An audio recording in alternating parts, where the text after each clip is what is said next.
Halo teman-teman semuanya, gimana kabarnya? Aku harap teman-teman semuanya kita semua bisa dalam keadaan baik-baik aja. Walaupun lagi nggak keadaan baik-baik aja, Tuhan Yesus tetap baik ya teman-teman di dalam hidup kita. Teman-teman, aku mau bawain lagi firman Tuhan yang berjudul tentang hidup dalam Injil, di mana Opa Vero atau Pastor Vero sudah membawakannya minggu lalu. Kita mau belajar lagi teman-teman, kita mau sharing lagi kembali tentang firman Tuhan yang sudah dibawakan oleh Pastor Vero. Di firman Tuhan ini kita mau belajar bagaimana cara kita hidup dalam budaya penginjilan di dalam kehidupan kita sehari-hari. Dan firman yang kita pelajari ini membuat kita harus tahu dulu dasar-dasarnya teman-teman, supaya kita bisa melekat, supaya kita bisa bertumbuh dan juga berbuah di dalam Tuhan, sehingga kita dapat menyebarkan firman Tuhan, menyebarkan Injil sesuai dengan apa yang Tuhan mau dan Tuhan harapkan. Lalu seperti yang tadi aku bilang, dasarnya apa aja teman-teman. Sebelum kita ke dasarnya, kita mau buka dulu Alkitab kita yang tertulis di Yohanes 17 ayat 18 sampai 19. Di sini kita bisa lihat bagaimana Tuhan Yesus dan juga Bapa memiliki keselarasan, yaitu di mana di Yohanes 17 ayat 18 Bapa menguduskan Yesus, dan di ayat 19 Yesus menguduskan dirinya sendiri, bahkan rela mati untuk kita agar kita pun bisa hidup kudus serupa seperti Tuhan Yesus. Lalu setelah kita mendapatkan kekudusan itu, bagaimana dengan kita teman-teman? Apakah kita tetap mau mengerjakan kekudusan tersebut atau tidak? Itu dikembalikan lagi ke dalam hati teman-teman untuk bisa menjawab pertanyaan itu. Nah, kita mau belajar teman-teman, seperti yang tadi aku bilang tentang dasarnya apa. Walaupun di sini kita mau belajar tentang dasarnya apa, kita harus tahu dulu teman-teman kalau di dalam kekudusan itu dan di dalam mengerjakan kekudusan itu ada yang namanya proses. Bahkan di dalam segala prosesnya itu kita juga bisa terjatuh, bisa juga terjadi penyimpangan-penyimpangan. Tapi di sini kita punya rohnya Tuhan, punya Roh Kudus yang menjaga kita supaya kita kembali lagi kepada kebenaran firman Tuhan, sehingga kita bisa menyebarkan Injil atau menyebarkan firman Tuhan di area kehidupan kita. Dasar-dasarnya itu apa teman-teman? Kita di sini punya 3 dasar. Yang pertama adalah diselamatkan oleh Kristus. Teman-teman, kita harus punya renungan bagi diri kita sendiri ya teman-teman. Apakah kita percaya atau tidak bahwa kita sudah diselamatkan? Ada yang mungkin hanya percaya aja, atau mungkin ada yang benar-benar mengimaninya. Nah, itu dikembalikan lagi ke dalam aku pribadi, diri aku pribadi, dan di dalam diri teman-teman. Teman-teman bisa tanyakan kembali kepada diri teman-teman, apakah aku ini benar-benar sungguh-sungguh percaya atau enggak ya kalau kita ini sudah diselamatkan oleh Tuhan kita Yesus Kristus. Itu sangat penting teman-teman, karena itu adalah dasar utamanya.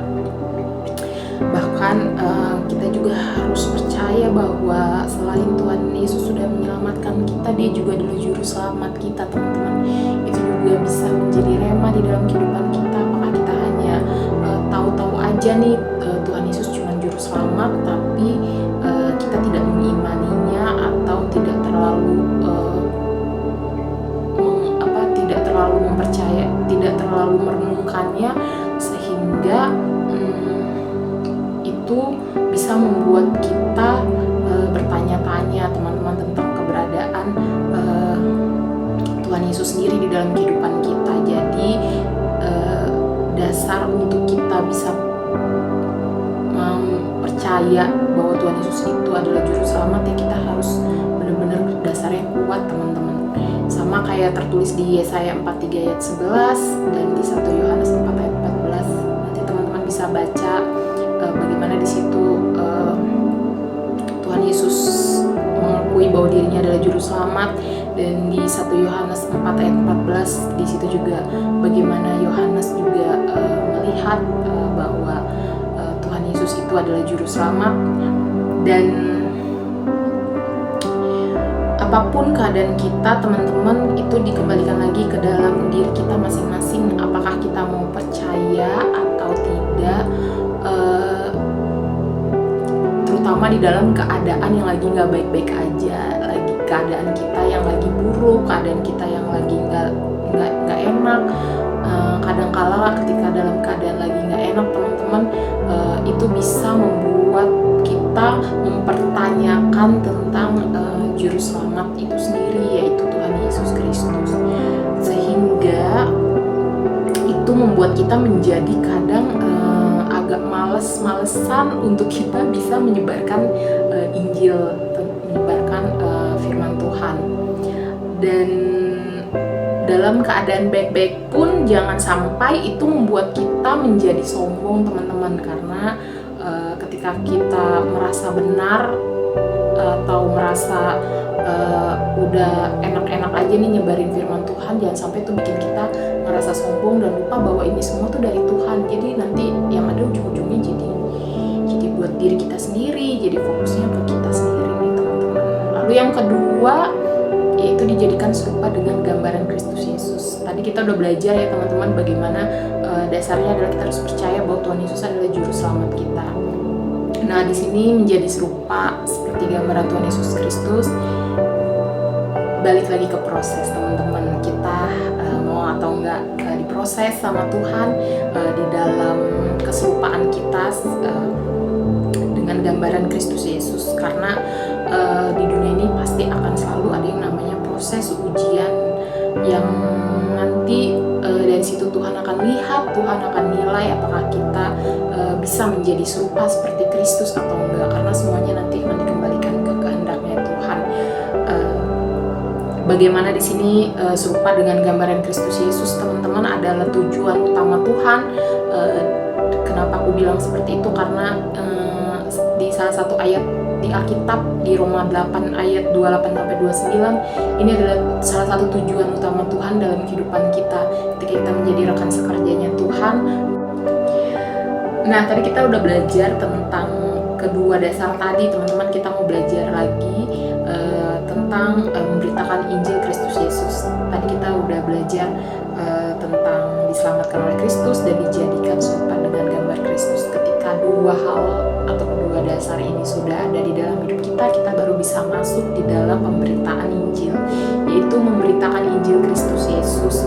Di Kisah Para Rasul 1 ayat 8, kita sudah terima kuasa, kita juga sudah terima Roh Kudus yang turun di atas diri kita, teman-teman, atas hidup kita.